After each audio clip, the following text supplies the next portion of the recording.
Hello, in this video I will be reviewing the 14th Ranger's Apprentice book, The Missing Prince. So, yep, just be aware this video will be infested to the gunnels with spoilers. And also, just another fair warning, this video is going to be pretty negative, so if you're a fan of this book or a fan of this series, just prepare.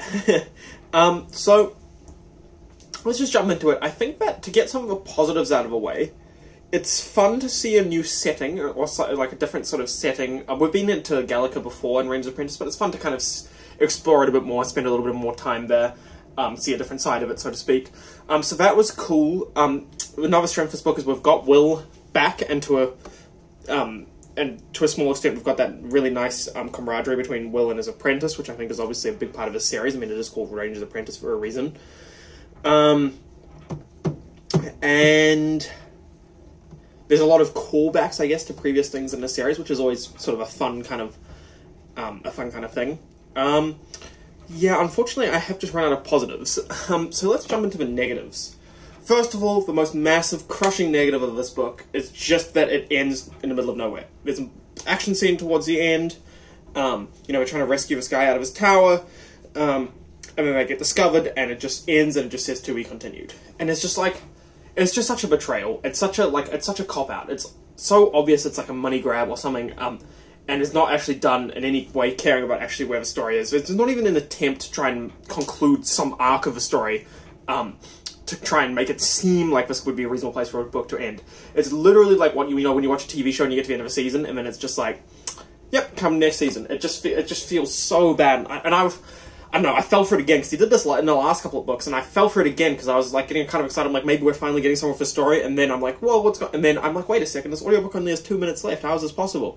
And then I remembered what was going to happen, and boom, wouldn't you know it, to be continued. I mean, it's just frustrating, and it's frustrating, and it shows a total lack of care for the, the reading audience. I don't care if you're, a kid, if you're 5 years old, or if you're me, you're 21 years old. I mean, it's just silly, and amateurish, and yeah, shows a lack of care, and it just feels like a slap in the face to your readers. Like, to not even make an attempt to make some sort of conclusion as a place to end the book is just painful. And what makes it worse is kind of a next criticism I'm going to levy, is that once again the pacing of this book is just so horribly off. So I would just like to take you through everything that happens in this book, and then maybe you can understand why it doesn't, like, it is not, what happens in this book is not enough for a book, right? So what happens in this book is, Will gets told that he's going on a mission to rescue this guy's son. He crosses the sea, travels to this guy's castle, and that's it. Oh, and then tries to rescue the guy once. That is the entire story. It's literally 3 beats. Get summoned, be told, travel there, get there, and rescue. 4 beats. You know what I mean? There's nothing in this book, right? This book should be the first 30% or the first 40% of a real book. You know what I mean? And so that's why it's so painful, because I understand. Imagine, you've written a 200,000 word epic and your publisher says, look, man, this is too long, can we split it into 2? I get that, right? But this is the exact opposite of that. This is, your publisher was like, bro, this is, too short. You reckon we could, make this 2 books, make a lot more money? It's just so, like, painful and icky. So it's been obviously so stretched out to make a book length. But it's not a book. Like, it doesn't have a conclusion. You cannot claim that this is, like, you can't write a book which is just all build up, not, kind of average build up, nothing is happening, terrible pacing, and then say, oh, and to be continued. It's just, it's just, like, extremely painful, you know what I mean? And it's one of those things where it's like, this author has built up enough clout with me, enough sort of, he's just built up a sort of enough reputation with me that I'm, if this book starts slowly, I'm, like, willing to be like, maybe it's going to go somewhere, and so I'm willing to give you that kind of slow start, right? But when you just, multiple times take a super slow start and then just end your book and tell me to be continued, it's just painful, and it really, really leaves a bad taste in your mouth, particularly because it's the last Ranger's Apprentice book that's out right now, so I'm planning on doing a big Ranger's Apprentice sort of whole series discussion, and it's just, like, it's just so sad to see it end on a note like this. Because, yeah, this book has just got absolutely, terrible pacing.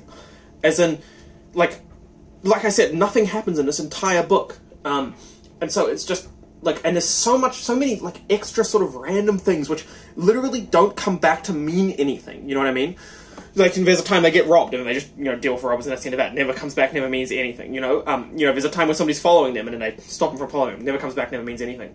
There's a time where they go perform for, some people in a tavern. It never comes back, never means anything. And it happens multiple times. Like, we literally have 2 scenes where we're performing in a tavern. Why do we need this? You know what I mean? Like, what is the purpose? I'll tell you why. It's to extend the book, extend the runtime to make it, or, the page count to make it seem like a real book, so you can split it in half and say to be continued at the end. So it's just, it's just monumentally, quite painful. And then, of course, we've got the second problem, which is that the entire plot of this book we don't care about. So, the plot of this book is one guy we don't like, the king. His son has been kidnapped by another guy we don't like, a baron. Right? And therefore, we want to go help his son, right?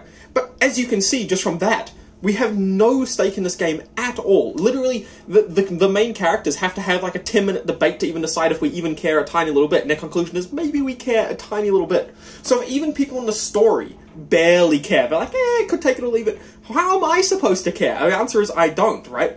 And then you could maybe argue, well, maybe you like the characters, right? But the king is shown to be an asshole. The baron is shown to be an asshole. I don't care about anybody here. They can both sod off as far as I'm concerned. It does not, I'm not involved in the story at all. And like I say, even the main characters have to have a 10-minute debate to decide if they actually care. You know what I mean? So the entire motivation for this entire story is that maybe keeping the king on the throne could possibly slightly help our main characters by maybe keeping the kingdom slightly more stable at some point in the future. It's like absolutely terrible. It'd be like trying to tell a patriotic story about America, where you have, maybe a main character who lives in America, and then their giant motivation is to go to Paris to kind of help some random, dignitary, because maybe that would help keep America maybe a little bit more stable at some point. Like, the motivation here does not work. Like I say, we're just working for one character we don't care about to help them against another character we don't care about. What are we doing? And then, of course, maybe you can make up for that just by a lot of, fun action scene, fast-paced story, but of course, no, there's no pacing at all. And then, of course, it just ends in the middle of nowhere. This book is not good. This book is just so painful.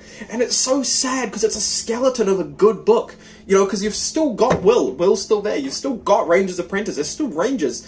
But then it's like, he's like taking all of these good things you like about the series, reviving them like a fucking marionette string, and, like dancing them around to make you think you're reading a good book. And of course, me, I'm gullible. I'm taken in for the first most of the book. I'm like, oh my gosh, we're building up to somewhere, we're gonna go somewhere. And then I just get slapped in the face with a fucking to be continued. God damn, this book sucks.